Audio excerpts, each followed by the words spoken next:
Hello, I'm Jamie. Hello, I'm Mark, and it's time for another episode of Through the Garden Gate.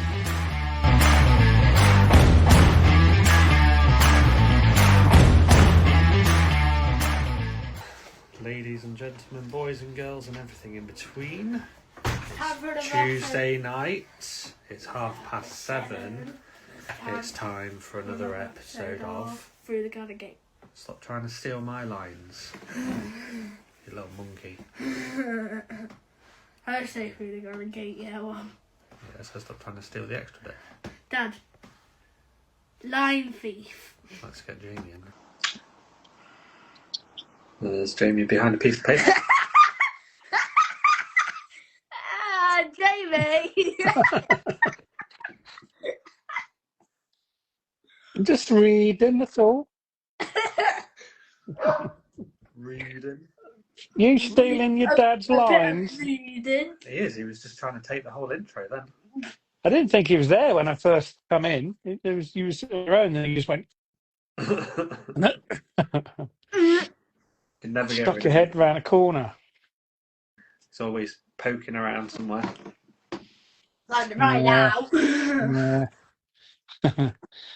Evening, Joe. Yes, happy December. Cool. I was going to say, how do these Tuesdays come around so fast? But then how does December come around so fast? Yeah, how is it not January? Dad, stop wishing Christmas away. Yeah. Can't wait for the 26th. Oh, God, we ain't got none of that up yet. Only this one. Dad. Ours won't be up until 16th. George has got his certificate. Well, I might have told you last week. Closer. I told you last week. Oh, yeah, that's right. I've got the actual thing today. What's that, a patch? Does that go on your little swim trunks? Yeah, I don't know what you're supposed to do with it. Maybe you need a jacket and we could sew them all along the On the swimming trunks, but you have to get two, one on each bum cheek. He's got three now. What big bungee cord? What massive bungee cord? You'd need an entire wetsuit by the time you finished to fit it all on. Dad, they get harder and harder though. Well, they will do. That's There are like 10 rock hoppers. You mean rock hoppers? Yeah, they're cool, aren't they? That's a type of penguin. You know, that is a penguin. Doesn't look. You could make it more like a penguin. That doesn't look like a penguin. It does. It's a swimming penguin. Joe said you need a blanket. A blanket. Look, Kim's there. Hello, Kim. I haven't seen you for ages. Who? Kim. Exactly. Sew them onto your Who? bag or towel. Vice chair of the Garden Media Guild. She's been a busy girl. And awards to deal with and stuff. Oh, yeah. Lots of lovely awards that we didn't win. While still in a full-time job and everything else that she gets on there. Full-time job. Busy. What have you been doing, George? School. Yeah. That's all I can think of. I couldn't think of. Apart from that in school. Not a lot. I suppose you can't do a lot in the evenings now because it's all dark. Oh yeah. One thing that I have done the past week. My grandma and granddad got a new puppy. It's not the one on my dad's side, on my mum's side, but they got a new puppy. Mm-hmm. Because their dog that they had now, their other dog passed away, so then they had to, and the other dog wasn't getting on very well on his own, so they got a new dog, so then he could someone to play with. Yeah. They've got a new puppy. Have you been playing with him? You went to meet her at the weekend. Yeah, I went to meet her at the weekend. They could have just had Dash. They could have had Dash. Yeah, that would be a lot easier. We'd have some peace and quiet then, wouldn't we? Well, Roland doesn't make any noise, does he? No. Never hear nothing from him. We accidentally locked Roland out. No. So, when was it? Tuesday? Over the weekend. Over the weekend, Daddy let Roland out for a wee at like 8 o'clock. And they forgot all about it. And then when they went up to bed, Mummy was like, "Where's the dog?" And then it turned out, and then Daddy was like, "I don't know." And then he was outside in Jammer for like 5 hours asleep in the pouring rain.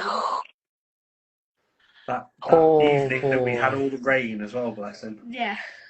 At least he had the sense to go and get in Jabba, though. He didn't like you'd think he'd just started barking, but he just didn't. Silly dog. I don't know. I was asleep by when they got You'd hope so. Yeah, I would hope Right, so. in the garden, in fact. Yeah. Lots of Christmas traditions, I can't say traditions, have roots with in ancient times. Plants like holly, ivy, and mistletoe were used to symbolise life and renewal and protection. Yeah. Protection during the darkest days. Darkest days, whatever. So, what was that? Holly, mistletoe, And ivy. and ivy were used To symbolise life, renewal, and protection against the darkest days in the past. Pagan tradition. Pagan tradition. Why can I not say tradition? Crazy, all these things that have got traditions and where they come from hundreds and hundreds of years back. Yeah. Everything, really, isn't it? Warp them to be something else. Oh, yeah, definitely. Yeah. Replace them with plastic. Very interesting one, George. Did it take you a long time to research that one? No, not really. But I just put in Christmas gardening facts, and it just came up with that. we were in a rush because I was like just leaving for swimming as well. So. Because he told me to do it, and I said I'm not doing it. If you don't do it, you're not coming on through the garden gate. So I was called like, okay, I'll do it right now. George's gardening fact, not Mark's gardening fact. Exactly. Yeah, your gardening. My gardening fact. You should do a gardening fact as your own. I do a whole podcast. I don't need to do a garden fact. Full of gardening stuff. Full of gardening stuff. Right. Go get bath. Trouble. Bye. See you next week. Bye, George. Trouble. Dash. Yeah. No.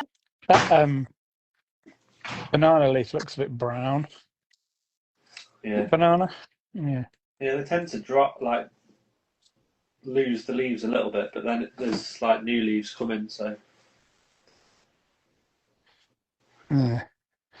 Good that it keeps making new leaves through the winter, though.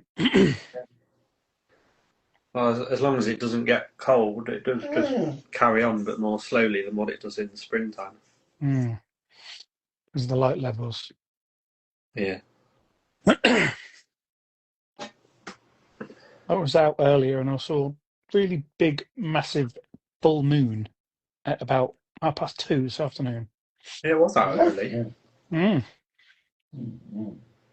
And I think it was full. It looked full.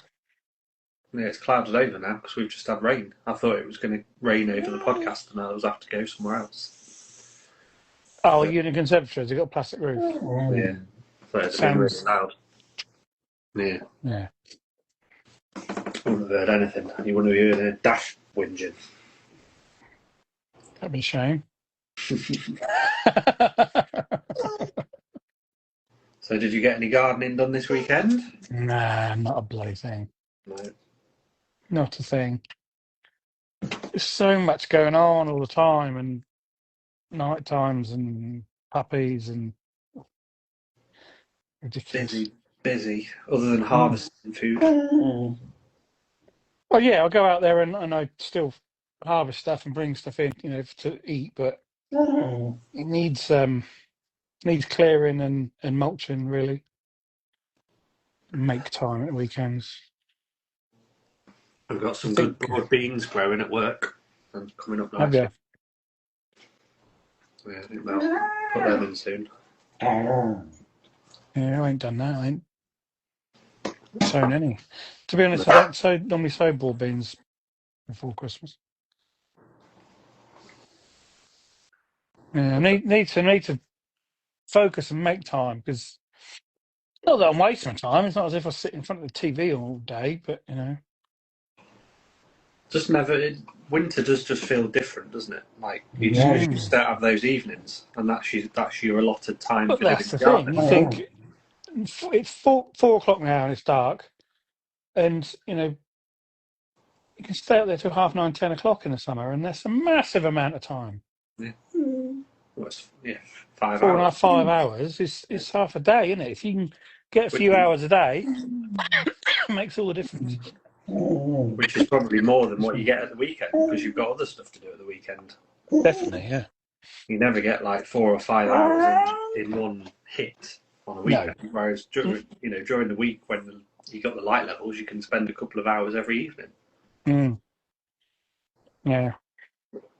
That's going back to the thing about having the veg garden at home and not the allotment, because a lot of people, right, we make a day of it and they go down there and stay down there, don't they? Yeah, I do wonder whether people just completely give up during the winter on the veg gardens, Yeah, I bet they not do. on their allotments, because it's harder and harder to get down there, isn't it? Mm. Yeah, definitely. But, yeah, you never know. If it was an allotment and you force and almost make time to go and have decent amount of time because you've gone down there, so you might as well do it. Yeah. But because it's just out there, just pop back in and do that and go and do this instead. You never know. I'm not going to get an allotment to try it out because I've got my garden out there. I guess might be able to tell us a bit about that. Yeah, maybe. I'm just going to get a ball for the dog, otherwise he's going to whinge the whole time. Dash and his bloomin' ball. It's like he knows he's been crying at me for the last, half an hour. Like it's Tuesday night, I usually get to play for an hour. Yeah. And annoy you. So I've been making wreaths at work, especially yesterday, because it was hideous. It just rained all day. I spotted you've been making some wreaths and you made another reindeer. No, that same one from last year. How was it? I just found it whilst I was looking for something else. I was like, Still intact? Didn't have to do any replacements? No, apart from its head that I'd taken off so that it fit where it was. So it was decapitated. Slotted back in nicely. So you've been making wreaths for who? For the doors and stuff at work. So we do 3 or 4 because there's gates and doors and stuff. So just to spruce it all up. Mm. Yeah, they're nice. I should have a go, but I ain't got time to do that. Time to do my garden, let alone sit and make wreaths. Do it. Kim did say she was going to teach me one day, but that ain't coming around either. Kim's too busy. Everyone's too busy. Oh, it's just life. Life's too busy. It is. You're not wrong there. Yeah. Right, come on then. Let's have a look who we got. So tonight we have someone that has made it their mission to help people to grow their own food and to cook what they grow. She offers monthly course on how to turn an empty plot into a food harvesting haven. Let's get her in. It's Sam at Sam's Growing Food.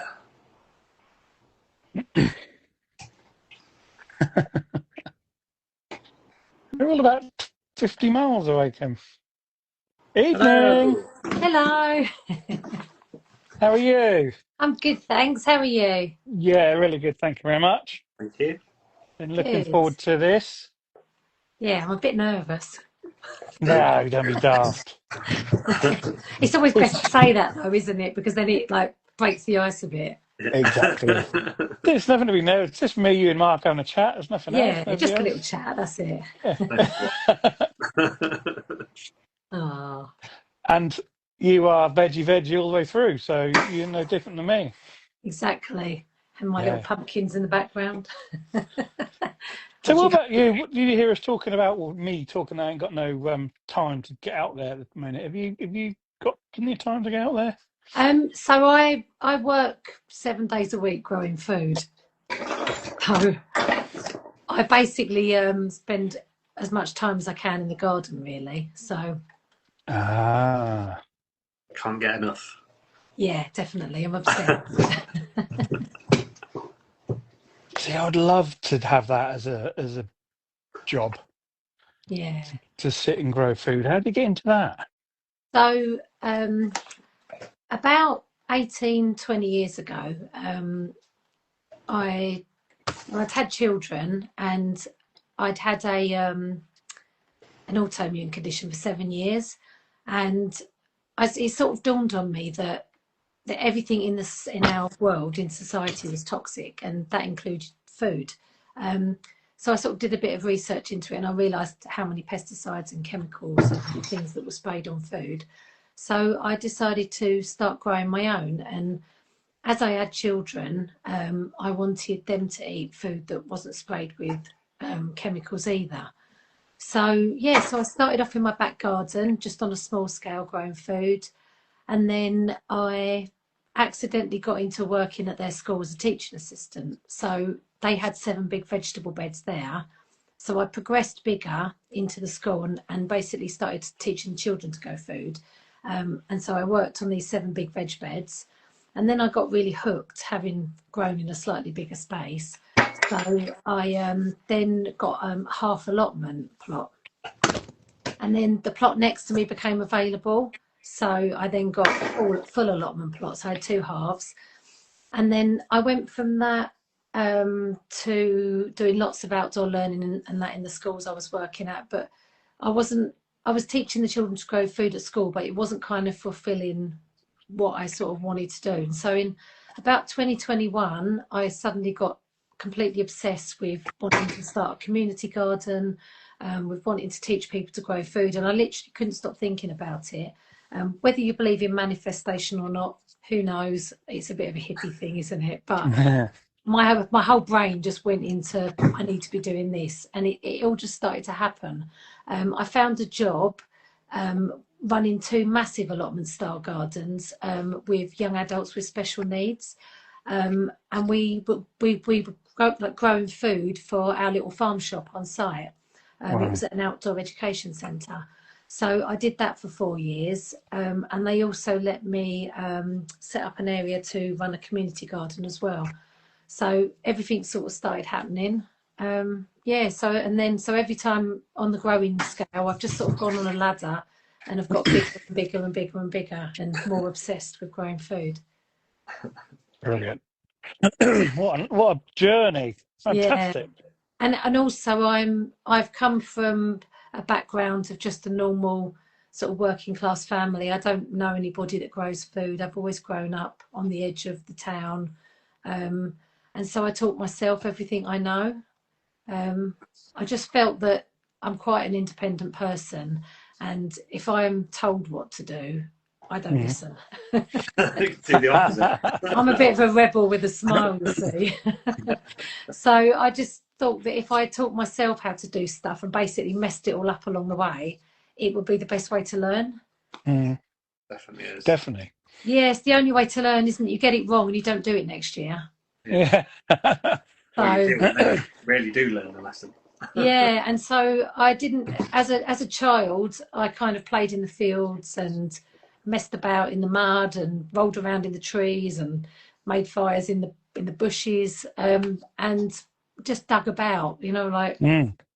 And then the only people in my family, really, nobody grew food. I mean, I think my mum grew some runner beans once when I was a baby, and an uncle grew some peas, and we had a damson tree in my aunt's garden. Do you know what I mean? That was about the extent of anybody's growing knowledge. So when I first started growing food, I was probably classed as a bit of a weirdo. probably still am. Only I'm a slightly cooler weirdo these days because other people are suddenly jumping on the bandwagon too. Yeah. So Yeah, you're definitely ahead of the curve. I was, Sure. but I had to keep my mouth shut, which is very hard because I like to talk. So yeah, but if you like 20 years ago, if you started talking about organic food, people were like, "Ooh, who do you think you are? Like, do you Yeah. think you're posh or do you think you're rich?" And I'm like, Mm. no, I just want to eat food that's not sprayed with crap. Yeah. And it was a really hard thing for people to get their head around. So I just sort of stayed quiet and just got on with trying to learn to grow food. Mm.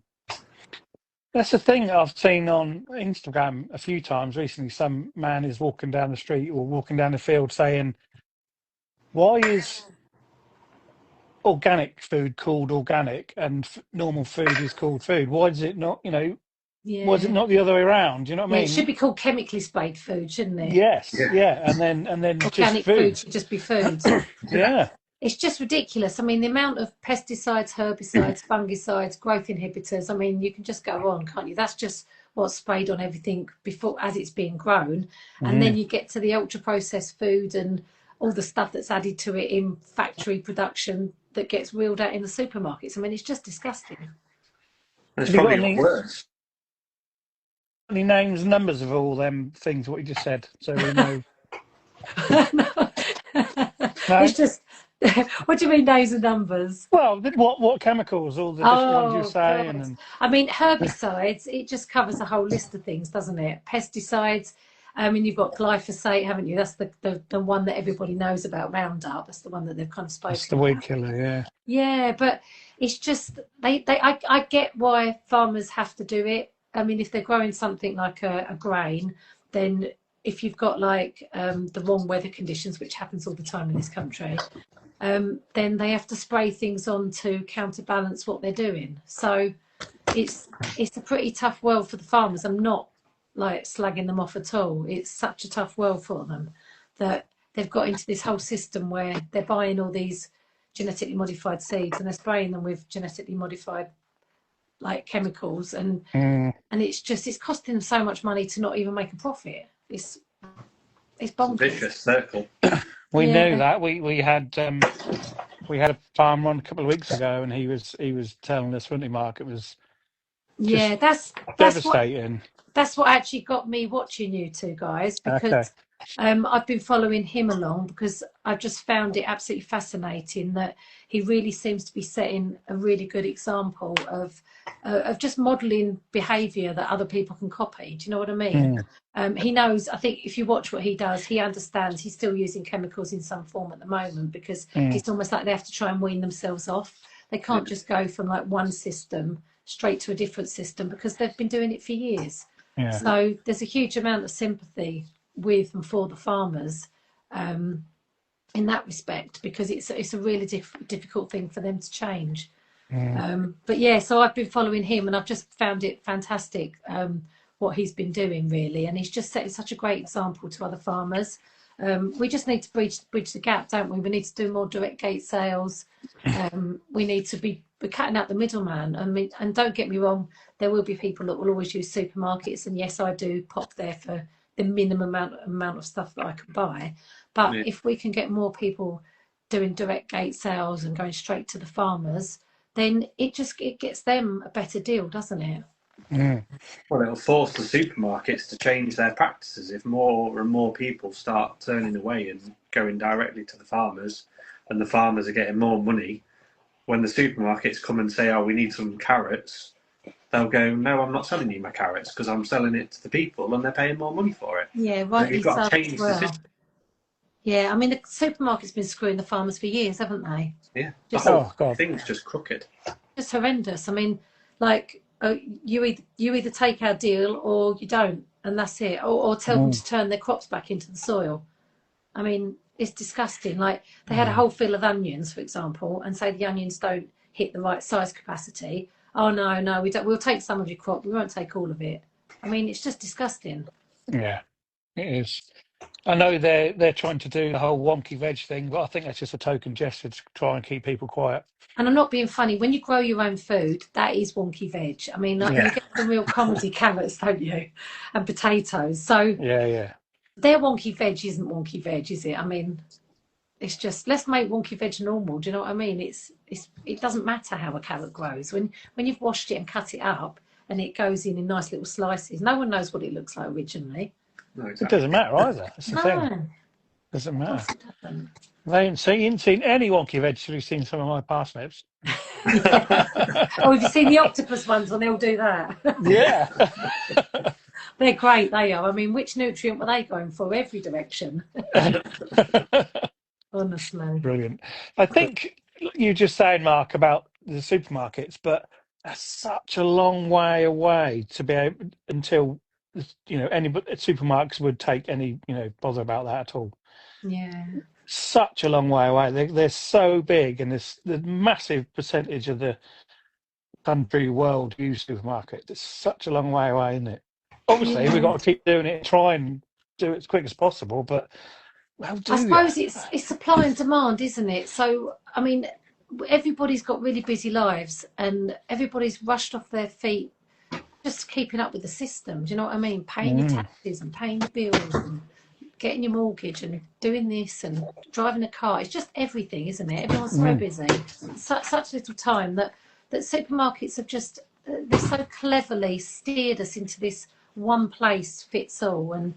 And so, yes, it's supply and demand. While people haven't got much time, they are going to go to one place and try and buy everything in one place. So they've got such a stronghold over people. It's ridiculous. But I mean, unless we do things in baby steps, we're not going to change anything, are we? No, definitely not. That's what I mean. We've got to keep doing it, but it's just going to be such a big job. But It even I is. can remember supermarkets when I was a kid weren't nothing like they were. I'm not going to say how old I am, but nothing like they were when back then. We still use the greengrocers and the butchers and the bakers. Yeah, definitely. I'm probably a similar age, to be honest. I can't remember. I can't even think of a greengrocers now on the high Yeah, street. There isn't any. yeah. It's crazy, but I mean, there's lots of really good things going on. There's people starting to grow food. There's people that are doing little baby steps, like growing things on their balcony or their windowsill at home. There's people starting to grow food again in their back gardens.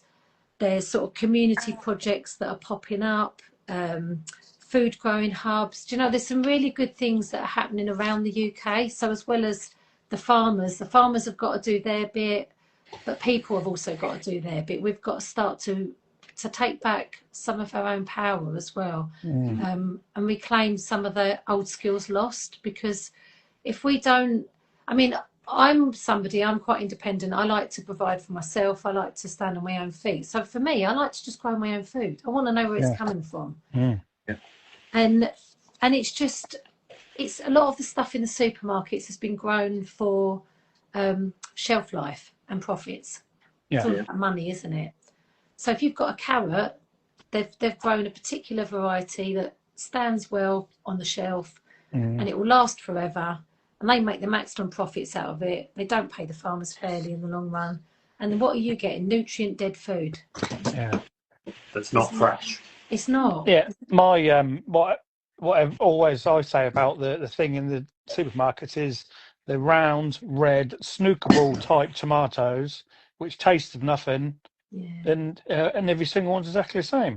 Anybody who grows tomatoes know that that's not the norm when you grow your own tomatoes. Yeah, they taste horrible, and I won't buy them. And No, I for don't. me, I love eating. I mean, the whole process from getting that tiny seed, growing it into a plant, nurturing it, going through 4 weather seasons in one day, and trying to come out the other end of it with something that's food. But that whole process, and then transferring that to a plate, and actually producing that plate of food that actually tastes amazing. Do you know what I mean? Amazing. It is brilliant, isn't it? It's There's such an nothing experience. better. There's nothing better than that. And also, if you grow your own stuff, you pick it fresh, you eat it, that's the most amount of nutrients you can get into your body in one hit. Do you know what I mean? Definitely. Some old dead tomato in a supermarket, it's been flown in from Spain, and it tasted nothing. I just won't eat it.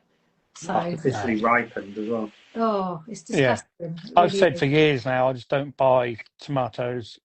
I don't buy them at all, to be honest. They're a bit better in the summer because they might have had a bit of sun to ripen them, but just don't do it. Yeah, and I mean, I just don't buy. Obviously, we can't grow bananas, for example, I won't, No. unless you've got a slight one in the background. But we can grow miniature indoor bananas. But I mean, we can't grow a whole big tree, can we? So No. yes, of course, I will buy bananas, and I will buy things that I can't get. But I try and eat as much as my own food seasonally as I can do all year round. So if it means that, yeah, it's a bit brassica heavy or a bit kale heavy through the winter, so be it. You just have to get imaginative with how you cook things. So yeah, I mean, eat the seasons if you can, and that's another thing the supermarkets have trained us out of. They've basically, you go in there, everything's there. You can eat what you want. You can pick up a courgette in winter. We just need to relearn to eat seasonally again as well. Yeah. Just going back a bit to, about people growing their own, and you saying about window boxes and things like that. How do we get people to know? Because I think a lot of people think it's really hard to grow their own food, but really it isn't. Yeah, so basically, I've ticked along on Instagram for quite a long time, but up until last January, I remained fairly anonymous because I'm not somebody who particularly likes the front-facing camera. I've got used to it now. It's not really a thing of mine. I prefer to be behind the scenes. I like the artistic, creative element of making reels and taking photos. So Yeah. I was on Instagram with 2,500 followers last December, and I was introduced by a friend of mine who's got a big following in January, and so basically she put out my it was shared your tagline or whatever it is, shared your profile, Yeah. or tagged me in a video, Yeah. and I went up over 50,000 followers overnight. Wow. It was absolutely crazy. So what the moral of what I'm trying to waffle about is that it showed us that actually there's quite a big need out there for people to need to want to start growing their own food, but they don't know where to start. And like you said, people do think it's difficult. So I want to start a food growing revolution. So I thought to myself, right, okay, there's lots of people out there. They want to learn to grow food. Let's try and see how we can break it down. I think there's too much information out there for people. When I first looked at gardening books years ago, I looked at them and I thought to myself, I can't process this. I'm not particularly academic. I'm creatively intelligent, let's say, but I don't enjoy reading books, and I would rather do something, get it wrong and learn the hard way. But so I sort of thought, well, especially with social media, people can't digest big amounts of information. So Instagram for me was the perfect opportunity. And I suppose having worked with primary school children for 12 years, having worked with young adults with special needs for 4 years, I'd kind of learnt to break things down on a more easy, sort of small scale. So I started making little short reels and snippets of information for people. So I sort of put out a story in the morning where I hopefully try and give someone a gardening tip, or I try not to go on too much because people don't really want to see you on there too long, waffling on forever. Then I put out a reel at 5:30 every day, something to do with the garden. So I've done that, a reel or a post every day since January, and I just have to think on the hoof every day. Right, what am I doing? What can I film? What can I line up? My brain's constantly going. So my 24/7 gardening head, growing food. Now I've added into that, making the reels and trying to help people. I'm not out to monetize anything. I'm not really interested in. I mean, don't get me wrong. If someone came up and said, "Here, have a load of money and have a small holding," Yeah. I mean, who'd be silly to turn that down, wouldn't it? But I'm not here. The knowledge that I've taught myself is not there, as far as I'm concerned, to be monetized. It's to be shared, and other people should know this knowledge, and other people should be taught it as well. So it's a knowledge that we've all lost, that we had. So yeah, so that's basically I got on a mission to basically help people like you said, thinking about someone indoors, like what can I do? How can I start? If I can just put out really simple little videos every day, people can just watch along in really short snippets, and you can sort of guide people and they can follow you along. So yeah, food growing revolution. But yeah, the other thing as well, we've got food prices are rising, shaky supply chains. I'm just reading my notes because I'm really bad at remembering what I'm actually. Don't worry, it's all right.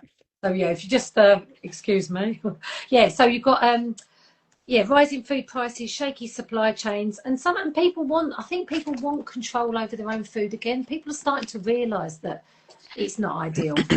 Like we're at the most technologically and everything advanced society apparently that we've ever been, and yet we're the most sick, like low level sickness. We're the most stressed. We're the most anxious. Like as a society, like it's just not right. We need to start taking more ownership over the toxins around us and what's going into our bodies. Yeah. Oh, definitely. Well, and we don't have any time either. Yeah. We should have more time than ever before because we've got all these gadgets which do everything for us. Somehow we don't have any time. It's crazy, isn't it? I feel like time's so precious and it's almost like stolen from us with the mundane stuff we have to do every day. Yeah. Like when I was working as a teaching assistant in school, I did that for 12 years. It was hard. It was so busy. The timetable was like a whirlwind, and you come home, your head would be spinning every day. And you're trying to work this job. You're trying to run a house. You're trying to bring up children. I mean, my girls are older now, so it doesn't matter in that respect. They're a lot more independent. But it's just that there's such a lot of pressure on people, isn't there? And that's why I thought if I can help guide people, then it takes one of the pressures. They don't have to think about it. It's in my head anyway, and it's going round. So why not just share that with other people? You said a minute ago about we seem to have lost the skills of growing food,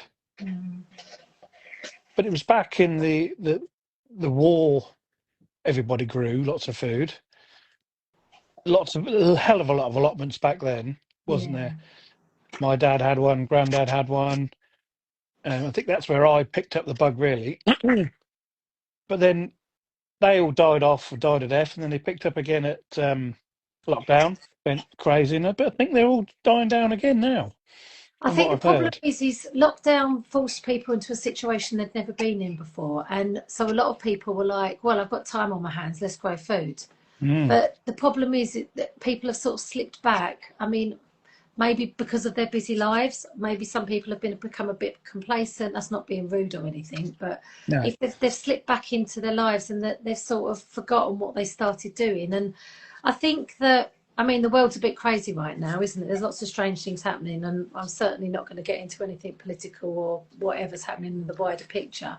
But there's a lot of different things happening, and I think maybe we're at a pivotal point that people have sort of realised that they've got to start to change things slightly. I'm hoping so, because we really need to change things, don't we, going forward? It's going to go one way or the other, that's for sure. Yeah, well, that's what I think as well. It can only go one way or the other, and the wrong way is the way I don't want things to go. And if we can go back towards, like the biggest thing for me is community. We're sold this lie about self-sufficiency. We're sold lots of lies, aren't we? Let's face facts. Oh God, yeah. Especially this week. Yeah, but self-sufficiency is a myth, because if you've got a self-sufficient system and you go down, say you're ill for a week, then your system crumbles because then you're not there for the week. So we need to be community sufficient. And going back to what you just said about like the Dig for Victory campaign in the war, I'd like a food growing revolution to be as big as the Dig for Victory campaign. I'd like to get back to that, because we need other people. Like, it takes a village to raise a child, and nobody does that anymore. Like, we're stuck with children on our own, coping, single parents. The pressure is just immense on people. So yeah, we need a village. Let's start a village again. I mean, one of the things that I did a couple of years ago was I joined something called the People's Food and Farming Alliance. I joined as a volunteer initially just to help out with their social media and stuff. And I've sort of, as people stepped in now, I've sort of stepped up a bit more and become more involved. We decided about a year ago to turn it into a community interest company. And the whole point of a community interest company is it sits somewhere between, I think it's a limited company and a charity. So it's somewhere in the middle. And what it is it's a not-for-profit organisation with the sole interest of helping the community at mind.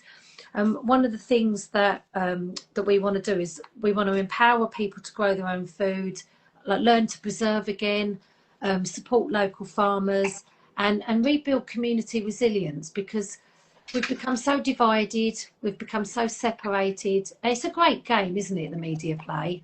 Like, together we stand, divided we fall. I mean, the biggest tactic throughout history. So one of the things that we want to do is we want to get communities back together again through growing food. So yeah, I mean, if you've got so the problem, having had an allotment, the problem I found with an allotment is you've got individual plots, that people that are very different, that don't necessarily know each other to start with, and then it ends up being a bit of a land grab, doesn't it? This is my patch. So have you ever seen it in your allotment, like allotment wars, or was that just the one I was at? Mine's at home, so I don't see anybody else on mine. That's fair enough, yeah. So the allotment that I was at, I mean, oh my goodness, it was like a 50-50 divide. The chairman left, another chairman joined, then everybody took sides. It was like a 50-50 split. And I just thought, I'm not playing this game, I'm staying out of it. So then they tried to drag me into their arguments because I wouldn't get involved in their arguments. I mean, honestly, it's just crazy. So what we think, one of the things that would be quite successful, like, say if you're talking to people about growing your own food, first of all, find out who's interested, because I couldn't bore people to death at 100-mile pace talking about vegetables. So if the eyes gloss over, I swiftly move on. But what you could do, say if you're talking to a work colleague, you've got a neighbour and you've got a relative, say you can get like, I don't know, 4 or 5 of you together, and people that may be on the same sort of page are like, oh yeah, let's grow some food.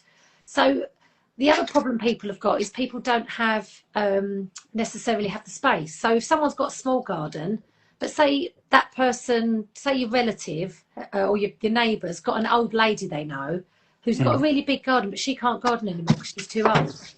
So get together, you can work out a little rota with each other, and then see if you can grow food in the old lady's garden and share the food back with her for lending you the space. Do you know what I mean? There's ways of doing things. I mean, there's lots of like community projects that that people get involved with as well. Is they go to the local council and they find a bit of disused land, turn it into a community project. And a lot of the community projects that are happening as well around the UK at the moment, a lot of people, as well as David Wheatley, they're donating some of it to food banks and to charities as well to try and help feed other people too.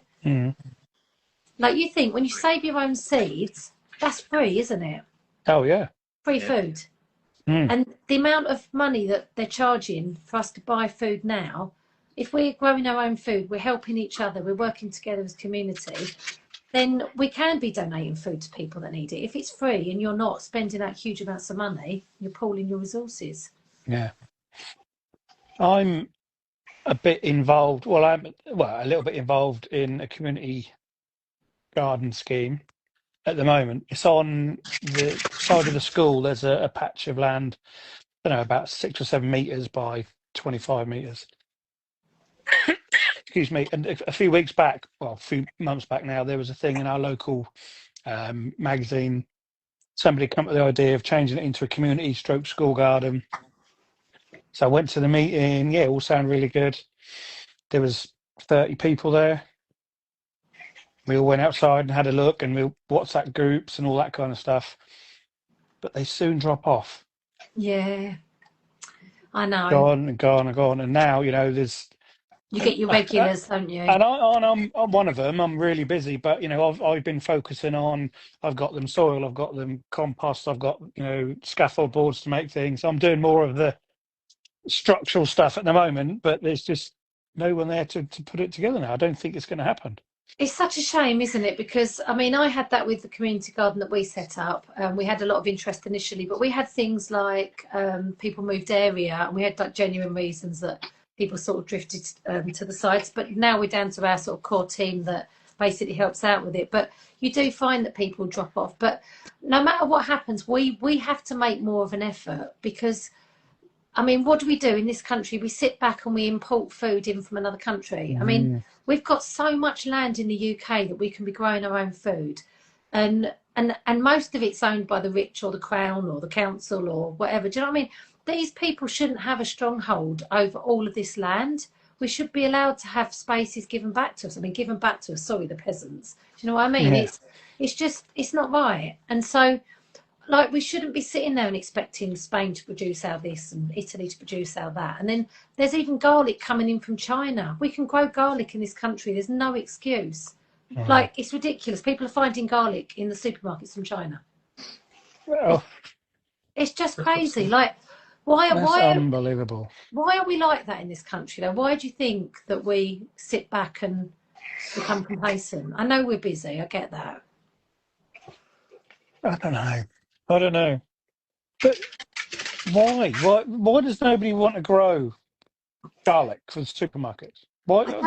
I don't get it, because I'm obsessed with growing foods, and I get that not everybody's going to have the same hobbies, but there's a funny little analogy. When I drive around the country lanes near me, everybody's out riding bikes at the weekend, right? So if they're out riding bikes at the weekend, they can all make an effort to do that. Why can't they go and do some physical work and help with the garden? Yeah. I mean, I know that's a really silly example, and it's great to be healthy, but I'd rather not ride a bike or go to a gym. I'd rather push a wheelbarrow around the garden. Yeah. And get something out of it. Yeah.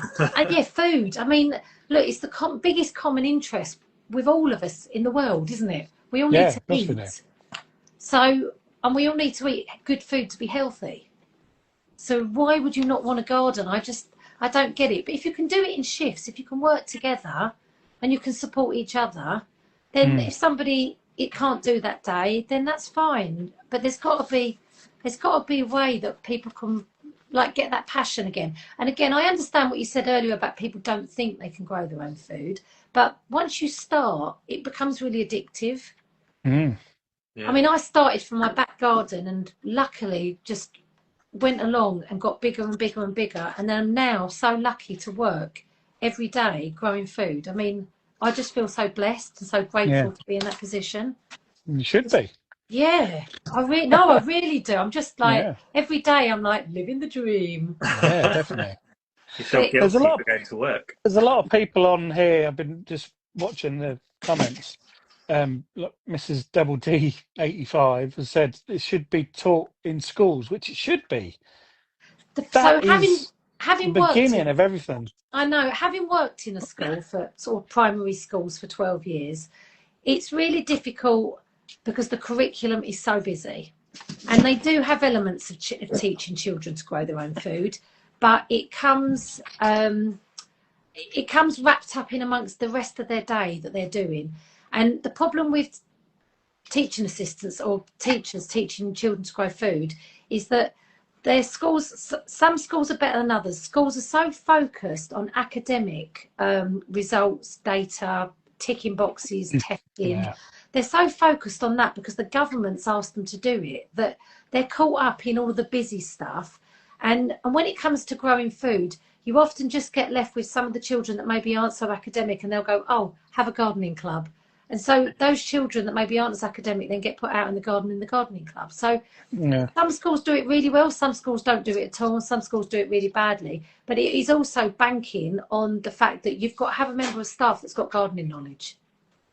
Yeah. And a lot of them don't. You'll find more teaching assistants do than teachers. Teachers don't generally have any gardening knowledge. But you'll find you might get the odd one or two teaching assistants have got some knowledge that will try and work with the children. And then they'll sometimes maybe do an after-school club. But schools are so up to their eyeballs in the curriculum and what they're doing as their general timetable. There isn't enough hours in the day for school.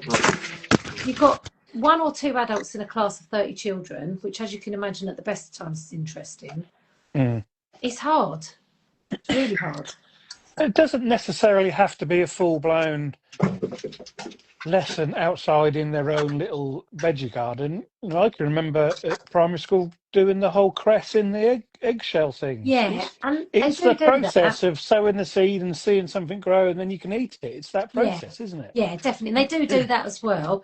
I think the thing is with children, me personally, if I work with children and I start a project, I want to see that project through to the end, and I want them to eat the food as well. Like you say, cress is a really simple way of doing it, but if you do anything bigger, then you know how much time it takes to maintain growing food. Yeah. Then if you're caught up in school doing other things, there's not always that continuity to get it through. And you shouldn't start things with children and then just not complete it, because I know they say, oh, it's part of the process, and rather than an end result. No, it isn't. If you're growing your own food, you want an end result. Yeah. So you should be able to see it through to the end. So yeah, some schools do it better than others, but I just think there's too much pressure on schools as it is, let alone trying to do any more than they can physically do. They are so genuinely busy. Yeah. Yeah, they've got to get the grades, haven't they? Yeah, which is a shame really, because intelligence comes in multiple forms, doesn't it? It's not just academic. No, definitely not. It's another Thankfully. case of burning down the system and starting again, because that's the problem. We're teaching kids to pass tests. We're not actually teaching them. Yep, I know. Having seen it from a different perspective, then I'd 100% agree with you on that. And I think there's many other ways you can educate children, but that's another story all in itself. Gardening, we might be able to do that. Yeah. Yeah. So one of the other things we're doing at the PFFA as well is we're running a monthly workshop called Together We Grow at home. And what we do every month is we guide people. I do a live Zoom every month, and we have a portal where we have information and videos and things. And so because we're a not-for-profit company, we tried doing things for free initially, and what we were finding that people had no actual value in something that was free. So if they had to partake in it and it was free, they'd almost be like, oh, well, I haven't paid for it, so I'm not going to do it. So what we found is if we did a minimum charge of £5 a month for this workshop, because people have actually paid for it, there's a value in it, and they're like, oh God, I've got to go along to that Zoom, or I've got to watch the Zoom back. Like, you can get the copy of it and everything afterwards. So we found that actually it made more sense just to charge a minimum charge to try and to get people to come along and have a value in something. So that's one of the things we do at People's Food and Farming Alliance, trying and guide people along to growing their own food as well. Yeah, that's good. So someone who's complete novice, never planted a seed in their life, they can go along and learn from step one. Yeah, definitely. And the other thing that with the Zoom call that we do every month, we do a live Q&A at the end. So if anyone's got any questions, then just ask, because people often say, oh, I've got a really silly question. And no question is silly. No, definitely not. Because if you've got a question, you need to know an answer. So therefore, the answer needs to be provided. It's simple, isn't it? It's not a silly question.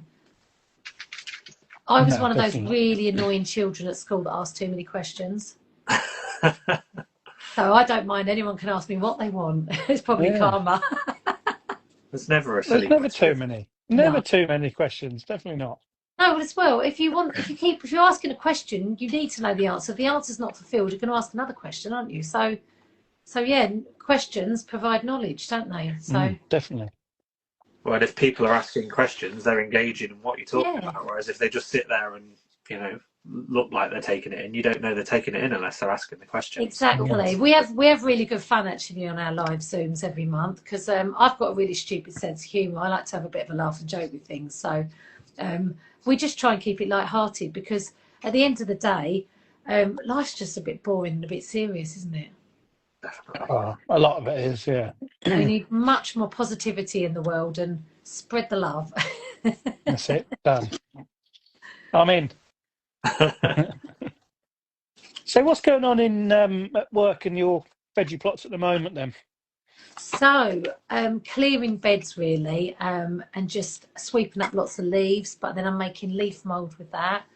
I'm emptying out the compost bins, so I'm adding that to the beds. I favour the no-dig method of gardening because it just makes complete sense, doesn't it? I mean, if you look to nature, and you try and replicate what nature does, nature's not going to go along and till a field, is it? I mean, you might get the odd badger that'll dig a hole. Yeah. But in general, the leaves fall out of the trees, the insects die on the ground, all the organic matter lands on top, doesn't it? The seeds fall in, they grow again. So if you look at basic common sense, it makes sense to try and cause minimum soil disturbance. And I'm really into foraging fungus, and I love the whole mycelium network. I mean, if we could be like the mycelium network and spread and grow across the UK with the food growing revolution, that would be my dream. Sounds like a good dream. Yeah, it's just, So lots of emptying out compost bins, which is really exciting after a year that it's sat there, and you end up with this really beautiful stuff. Oh, it's just gorgeous.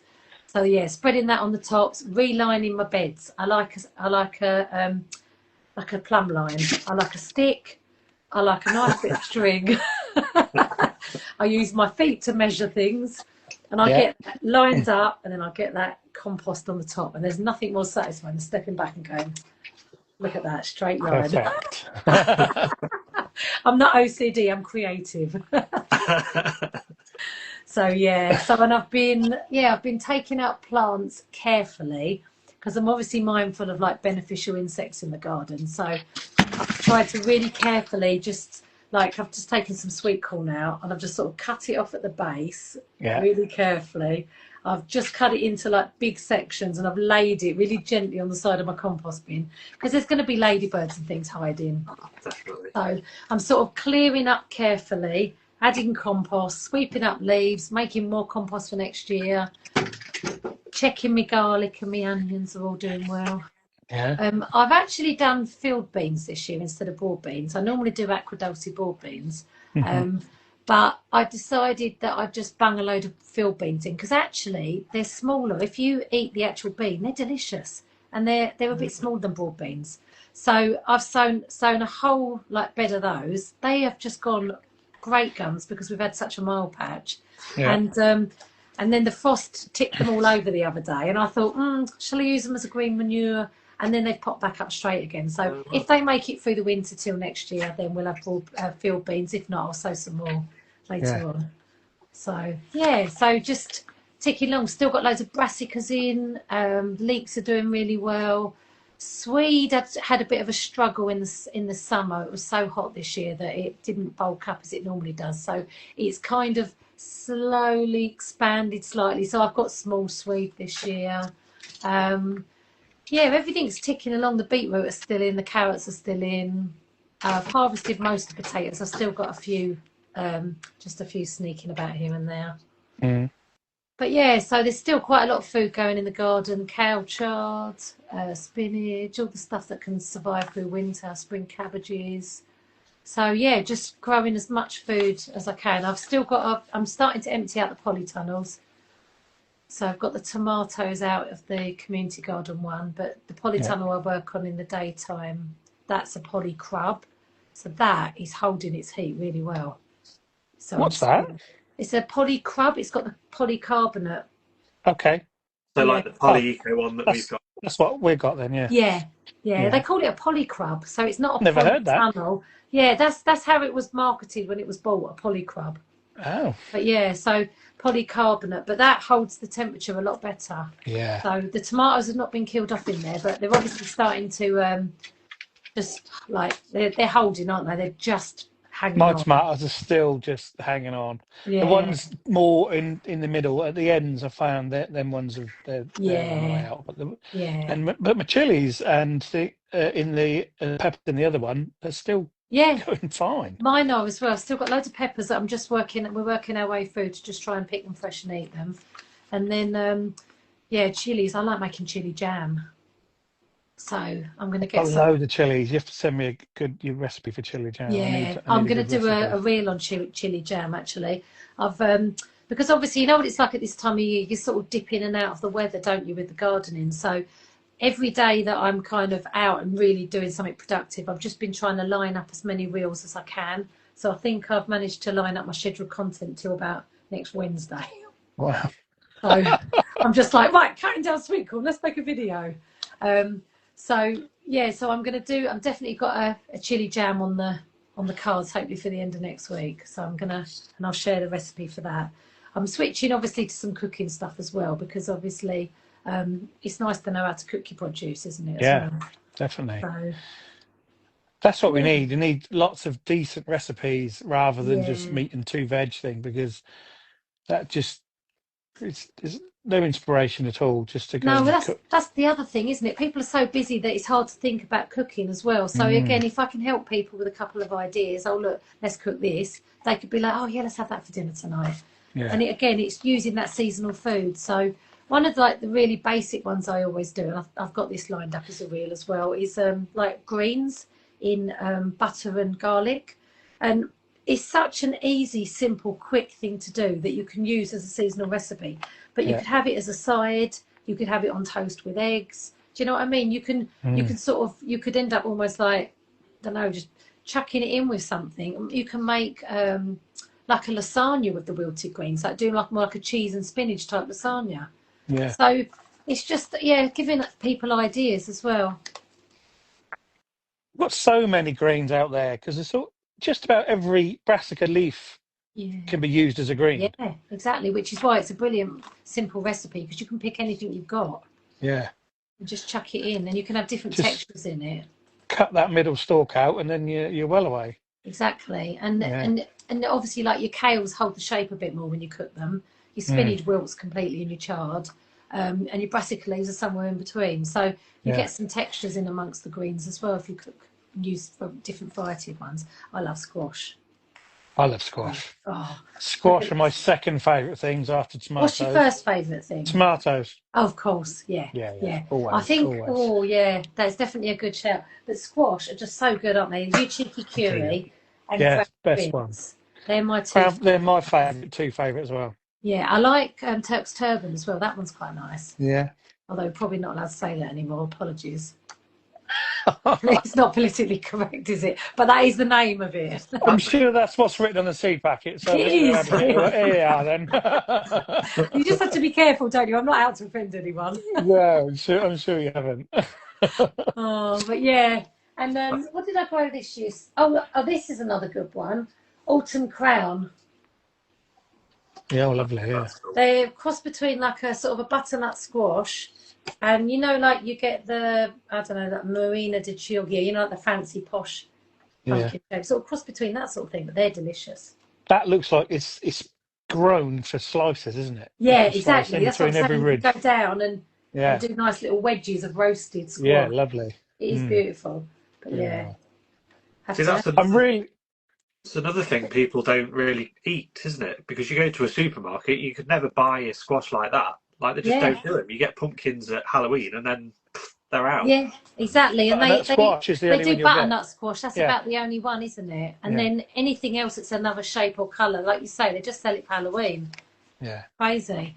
But yeah, honestly, squash are just beautiful. You can put them in everything, can't you? Soup, They're brilliant. curries, you can make pies, you can make, I mean, I just roast them and mash them with mashed potatoes sometimes, make like Mm, gratins, you can put them as toppings on things.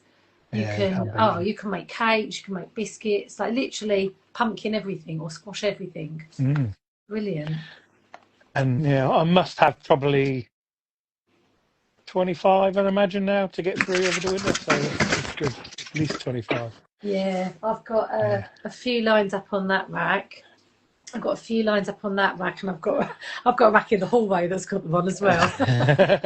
But what we do is we share them out of the community garden. We sort of do a time banking system so that everybody that puts hours in, if we've got a bigger crop to divide up, we try and give it out so it's like food in return for your time. So obviously, if anyone comes along, they go home with food on that day that they've helped out. But if it's something like squash, we'll divide the squash up so people can go away with sort of a nice amount of what we've grown. But what Yeah. I've done is I've taken the other ones home, and then what I do is I'll make a soup and I'll take it in for us all to eat Ah, when we're there. So even if I've got a couple too many, I'll take it back as food and share the soup with everybody anyway. So we always like to share food, warm us up on a cold day. definitely. Do you grow your squash over an arch or just on the floor? No. I did just, you know what? I went back on your podcast and I watched the Becky Searle one just now because I'm actually, because I'm up at 5, 6 o'clock in the morning, I'm outside all day. I'm exhausted by the time I get home. I want to go to bed. So what is it? It's 8:30 and I've probably been snoring. Last night I was probably asleep by 7:30. Honestly. So I was like, God, I've got to keep myself awake to do this live. So I watched the Becky Searle one because I like Becky. I've met her a couple of times. She's brilliant, isn't she? Yeah, she's great. And you had a conversation with her about growing squash on an arch. That's why I just laughed when you said that. I was like, oh, that's funny. But no, I have grown squash vertically, and it works really well for the smaller varieties. So there was one, I think it was called Bush Baby. Oh no, it wasn't. It was called Sweet Dumpling. That was it. The Sweet Dumpling, the smaller ones, they're brilliant. I like growing those up arches. But yeah, I agree with Becky. Like the heavier ones, like Crown Prince, can get really dense, can't they? I've had massive ones hanging from my arch. I think you've got to have a Massive good arch. ones. You've got to have a it's definitely structurally a good sound strong arch. arch. Yeah. But they are. I've had ones which are absolutely huge hanging from it. Yeah. Well, the community garden is just under 1/4 of an acre, so we're quite lucky that the bit at the back I reserve for squash. And what I do is I plant all the squash in a line, and so I let them go that way and I let them go this way, so they literally spread out. So we've had quite a lot of success with the squash just getting on with it on the floor, and they just look so lovely. Yeah, they're great. They're so visual, aren't they? They're fantastic. I love it when it's the arch is in full flow and you can look down it and they're all hanging down. Oh, it's just amazing. No, it's the best, isn't it? Walking under them and able to pick things. Runner beans are good as well on arches, aren't they? Yeah, definitely. And, no, it's great. It's really good. I just love it. I just love growing food. It's just amazing. Yeah, I love talking to people who love it as well. So do I. It gets you going, doesn't it? And that's the really good thing about having a bigger following now on Instagram is I've got loads of people that want to talk about it. You're not just boring your friends anymore. So she's done me a favour introducing me on social media because now I don't have to bore my family and friends to death. How have your brassicas done? Because I've had my best brassica year ever this year. Yeah, we've had some really good broccoli, some good cauliflower. The Swedes suffered a bit, like I said, just with the extreme heat, but everything else has done pretty well, yeah. The only thing that actually did mess up for me this year, because there's always one thing, isn't it, that goes wrong every year, sweet corn. Yeah, mine didn't do a lot this year. No, and I normally have good sweet corn, but the sweet corn at the community garden, I think it just couldn't get its feet into the ground, and even though we were watering it, it was just so hot, it couldn't get itself going. It struggled, and then sweet corn I had on, and every garden I was working in this year, the sweet corn wasn't as good as previous. But mine was really short. It was about 2.5 foot tall. Yeah, definitely. One of my gardens, the sweet corn was ridiculous. It got to about 2-3 foot, and it was just like. And then the lady was saying to me, "Does this normally happen with sweet corn?" I was thinking, "No, sorry, this is a really bad year." So it's not very impressive, Mark. What's that? Oh, that's your sweet corn. Oh, it tried. It didn't quite pollinate properly. Oh. Wow. That was my best one this year. Oh, that's it. I did have a few we could eat. It weren't quite that bad. Yeah, we were the same. We had a few we could eat, but it wasn't the quantity like we normally do. Nowhere near. It was down to the heat and the water. It had to be. Absolutely. Yeah. But do you know what was interesting is one of the things we discovered this year was that our local farmer, he was growing maize for a maze that he was opening up to the public to go in. And we spoke to him and we said, well, what are you doing with the maize? And he was like, what do you mean, what am I doing with the maize? I'm just going to combine it back into the ground when we finish with it. And we were like, wow, this is a staple food in like South America and some countries. Like they eat cornmeal, don't they, and stuff like that. So we were like, wow, what can we do with this? So we said to him, oh, can we take some of the cobs then? He was like, yeah, sure. Yes, you're definitely mad. This is livestock. This isn't to be eaten. And we're like, yeah, it is. So what we did was I did a bit of experiment. We processed some of the maize And what I found was there was lots of technical ways that the South Americans process it, and I thought I'm not going to go down that road because it was too complicated, too scientific. So all I did was I cooked it, and then I whizzed it up in like the NutriBullet blender, like whizzed it up so it went into like a paste. And then I made like corn fritters, I made corn muffins, cornbread, and I just added all the other ingredients and the flour into it, and we had great fun. So there you go. I did a bit of a definitely save the maize thing, sort of at the end of the summer. So that was quite good fun as well. Just a bit of an experiment, really. I can't believe he ploughs it into the ground, because that's what round here they grow loads of it to go through the anaerobic digesters. Yeah, I mean it's used for that, isn't it? Or it's used for animals. But he doesn't grow enough of it because he grows it as a kind of an entertainment crop. Oh, is it just one field type thing? Yeah, so it's only one field just for the maize. Right. So it's not really worth his while doing anything with it, really. So I got a few people to come along and take some of the cobs, and he thought we were all completely bonkers. So. I'll tell you what I really love as well, what happens, and it's happened to me a couple of times, again, going back to brassicas. I went out the other day to get cabbage, got some fantastic Savoy cabbages out there, and I parted the leaves, and there was a row of lovely, big, red kohlrabis. And I went, oh yeah, I love kohlrabi. I didn't even know they were there. Yeah. Because all the other leaves, it was all mingled in. Oh, look at that. Yeah, do you know, I think I've got a kohlrabi hiding as well, actually. I think I glimpsed it last weekend and then forgot about it again. But that's done the same thing. It's hidden in amongst them. Yeah. But yeah, you do get that period, don't you, brassicas, where you just think, I'm going to be really organised and I'm going to get all my labels fine, and then something drops on the floor or the label falls out, and then you end up with brassicas and you're like, well, yeah, I can identify most plants at a seedling stage, but I'm not 100% sure what those are. It could be a kohlrabi, it could be a broccoli, and you just bung them in, don't you? Of course you do, yeah, definitely. It's like, well, it'll be a surprise. And I never, ever get the spacings right with brassicas. They're always too close because they're so big and so leafy. But they all seem to be done all right. Yeah, and I think actually, I mean, the old-fashioned spacing, I think, is probably a bit too big with some of them because, I mean, like, I know there's a few people that are into giant veg. I'm not particularly bothered about giant veg because if you end up with a cabbage that's like that's bigger than your head, you've got to eat it, haven't you? You've got to deal with it. And it's about 10 meals. Yeah, exactly. So it's a bit much. So I'd rather have a few smaller cabbages alongside each other and just get one and then have 2 meals out of it.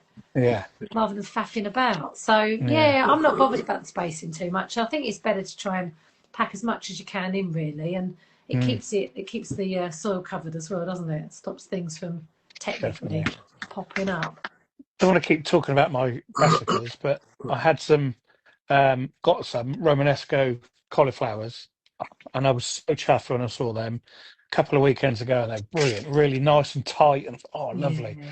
What can I do with them? I thought, I'm going to do a cauliflower steak type thing. You see on the posh ones. So I waited till the next weekend, and I went out there, and it had gone too far, and they'd all started splitting.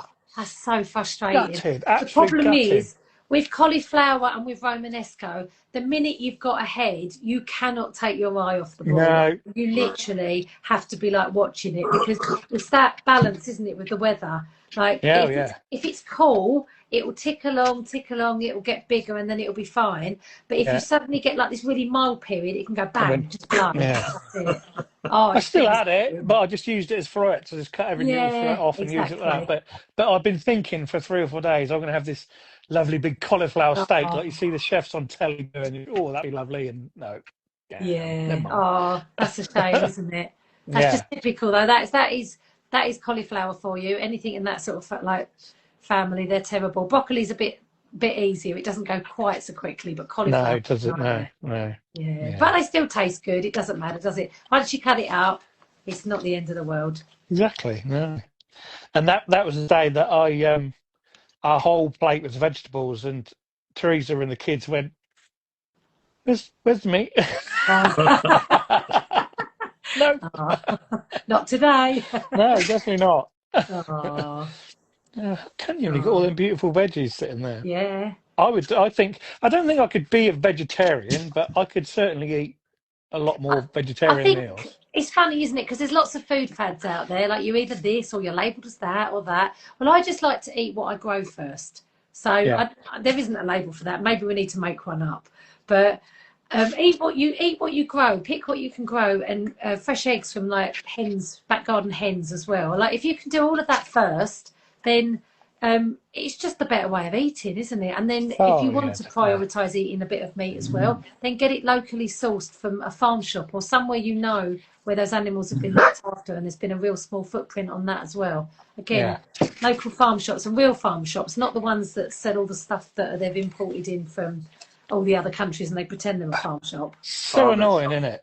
So annoying. Yeah, that's not a farm shop to me. I like what David Wheatley was calling it. He was calling it a farmer's shop. Farmer's shop, yeah. Yeah, that was such better labelling on it. I think that's really good. Definitely. Because you can, have a farm shop and still go to the wholesalers and buy the veg from all over the world and put it in there. So it's not, you want it local. So it's got locally sourced. No miles. No air miles on it. You don't need to be. We don't need to be importing all that stuff in. We need to be sorting it out ourselves and getting all sort it out ourselves and no blooming chemicals on them. Exactly. I mean, obviously H2O. we need those two. Yeah. We've got to have that one, haven't we? Oh. What should we be doing in our plot this next 3 weeks then before Christmas? So December is the only month that my brain does wind down from gardening a bit, because obviously actually people have gone a little bit, when I look at my stats on Instagram, people have got a little bit less interested in gardening over, like it's just started dipping up a bit. I know they'll all join me again next year when it all starts up again, but yeah, I think December's a real time for reflection. So if we're looking at how like the hibernating works and the way the cycle of the year goes, like we're pretty full on as gardeners. Like I don't stop 24/7. I'm like bang, bang, bang, especially, it's like spring, summer, harvesting. So December's a really good month to just get organised, but calmly, slowly reflect on what worked well, think about what you're going to plan for next year, tidy up your tool shed. This side of Christmas, we normally get it reasonably mild up till Christmas. So get your garden organised. And then if you can get everything sort of gently done and just tidied up and tick along, then in January and February when it's really crap, and I hate January and February, it's my worst months. So that's another reason for joining along with me on Instagram, because it'll keep me sane as well as everybody else. But yeah, we'll be able to hit the ground running, won't we, in spring? A bit more organised, and then you can kind of get going. You don't want to be in a mad panic next spring going, I need to tidy the beds and I need to get the compost on. And if you can kind of do that now, get organised, and then, get planned, just have get a jotter, write some notes, and then join us for Together We Grow in January.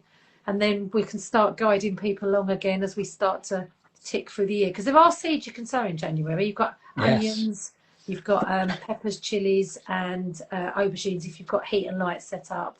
I do like to cheat the system a bit and just extend the growing season.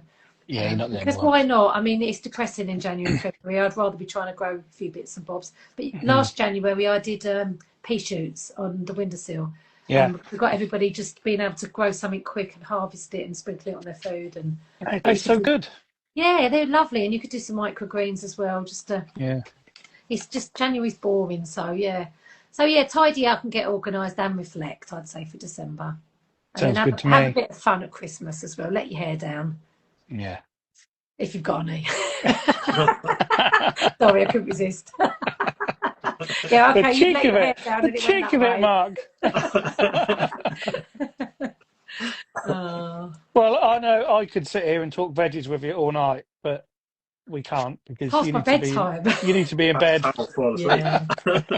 But if anybody does want to join us for Together We Grow at Home at the People's Food and Farming Alliance, we've got a discount going at the moment. So we do it for £5 a month. But what we're going to do is if you buy the whole year's course, we're going to do a £5 discount on it for next year, just to try and get people to sort of sign up. But also maybe they could buy it for a Christmas present for somebody that wanted to grow food, give it as a gift, or buy it as a gift for yourself for Christmas. Why not? Yeah, we understand that people obviously, some people are going to be struggling with money as well this time of year. So look, I'm not going to say this out loud, but get 5 of you together, all put £1 in each, and then share it. I didn't say that.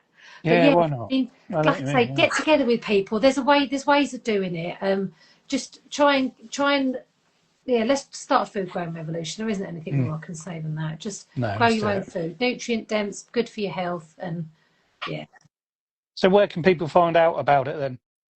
So I'm hoping you'll put all those links I sent you by mistake. Yeah, I'll add Oh, no, I those. didn't send you by mistake. I sent somebody else the links by mistake. A lady asked me for a link, and I just copied the message to you. I ended up sending it to her as well. So she's got loads of stuff about the People's Food and Farming Alliance. Yeah, so hopefully you'll be able to put some links in on the bottom of the information below. Yeah, In I'll the put it all text in the stuff. show notes. Yeah, on that little technical stuff. And then you release this as on the Friday, do you, as a podcast? Yeah. Cool. So send me all the stuff back for that as well, so I can share that with people, and that would be good as well, just so they can see more of my waffling. It's good waffling though, Sam. It's good waffling. Oh, thank you. You're not off the hook yet. You've still got another few minutes. Mark's got lightning round of questions, which you must know if you've been watching. No, because you know what? I'm blind as a bat these days. I'm getting old, and all I can see is words at the bottom. Don't know what any of them say. Why do you think I got these off? Yeah, well, I have. Look, I've got them on the side notes, but I don't like wearing glasses, so I try not to. And mind you, I've got one out, aren't I? Look. I can't see anything without them on. I've got contact as well, but I ain't got them in today. What everybody needs to do is start up like a veg growing club. Like, you know how people have book clubs? You could have a veg growing club where you go and sit and watch your live, and then you can go out and grow. Yeah, that's a good idea. Yeah. Yeah, really good. Right, lightning round. First one. In the summer, are you a cuppa in the morning sun or a cold drink, relaxing as the sun goes down? No, I'm a cuppa in the morning to wake me up. I like a coffee in the morning. I'm not very awake, and my brain takes a while to come round. She's in bed by 7:30, huh? Well, I know, but I love my sleep. I sleep about 9 hours a night, sometimes 10. I love it. I love sleeping. I love eating. I'm lucky if I get 5 or 6. Yeah, I know. I have that conversation with a lot of people, actually, but I just love sleep. Very lucky to get it. But I do like a sunset if I can keep my eyes open long enough. It's easier at this time of year when it's at full. Yeah, it is. Yeah. Next one, flowers or edibles? Obviously, edibles. Well, edibles, but then edible flowers. Nasturtiums. Yeah, you've got calendula, haven't you? The flowers are great. You can do so many things with flowers, and like foraging flowers as well. Things. Yeah. Lots of things. Next one, beach or forest? Forest. It's got to be. I'm also a level 2 forest school leader. I was trained to do that as well, so I love it. I love the forest. Oh. Healing. Or level 3, actually, not level 2. Same thing. What's your go-to emoji in a text message? Oh, it's probably a laugh, because I like a sense of humour and I like to laugh at everything. So I think the laughing one is my top emoji on my list. Yeah. Probably either that or thumbs up. Woo, boring one. Or it could be a thinking one. Quite like that. But no, laughing. Laughing. It's got to be. If you could only have one snack for the rest of your life, what would it be? One snack? Probably nuts. I know that they're not from the UK, but obviously hazelnuts are.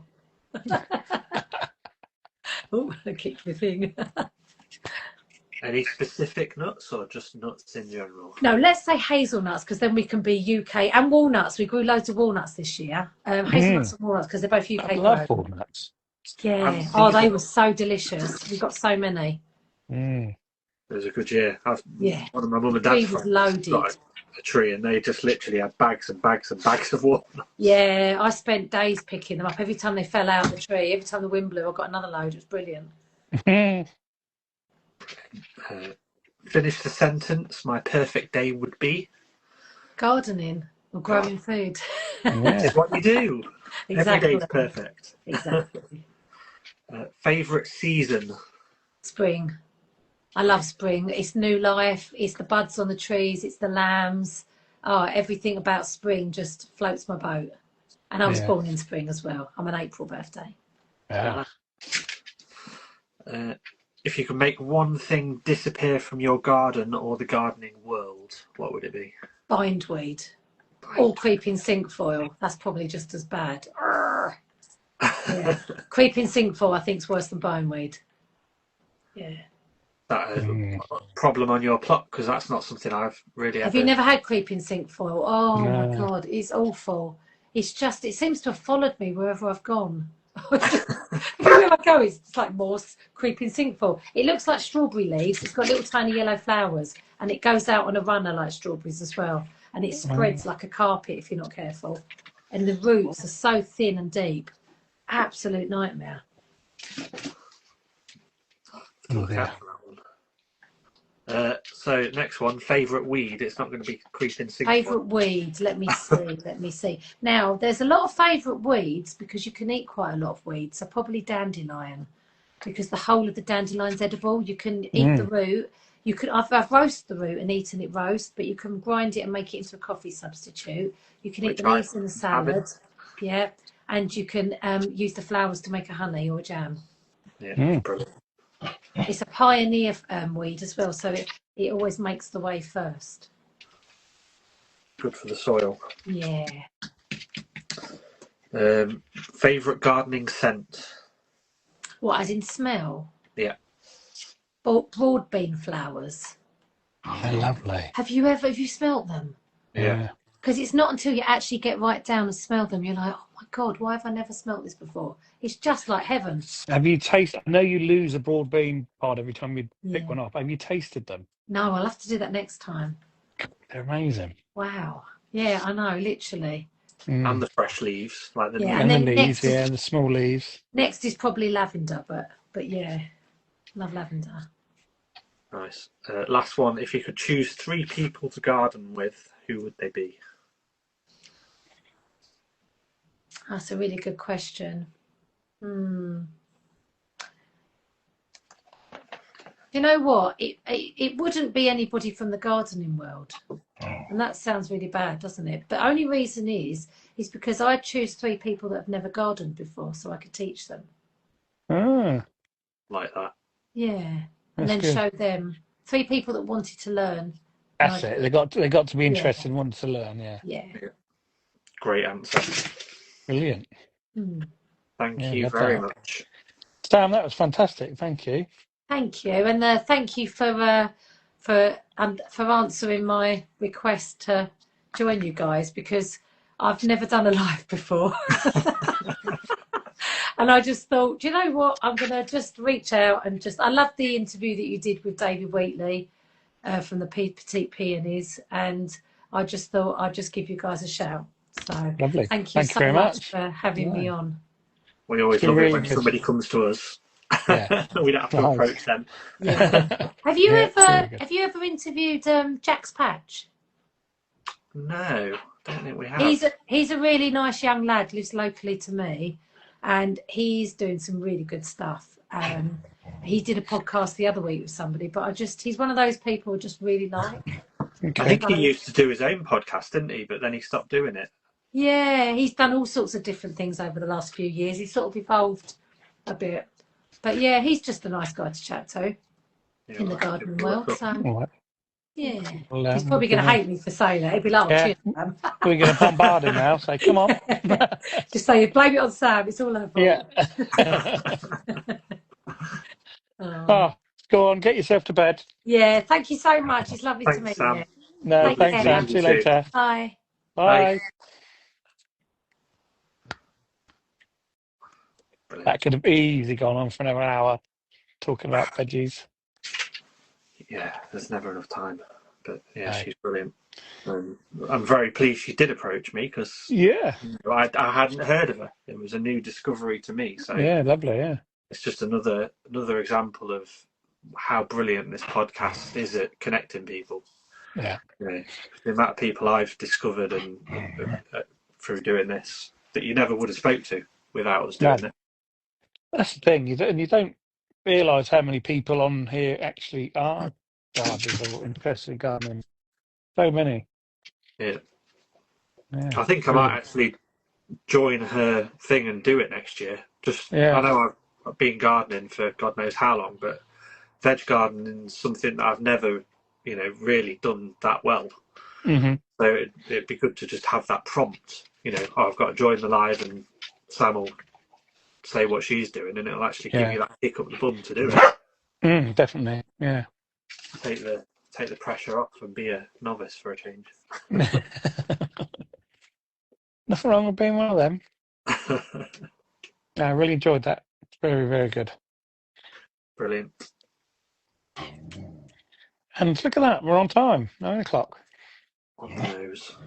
Perfect. Perfect time for I'm a Celebrity. Been watching that? I love it. It's so good. It's funny. So funny. Not what I've ever been into. It's good. I enjoy it. Right. Right. We'll see you all next time. Love that. Yeah. Thanks for everybody for watching and joining in. I saw lots and lots of comments coming through, but I couldn't keep up with them. Yeah. Oh, it's always nice because people are chatting amongst themselves. And yeah. And I wasn't going to scroll back because you know what happens when I scroll back. Right. Stops. Yeah. Thanks, guys. Thanks, Mark. See you next time. Speak to you soon. Bye.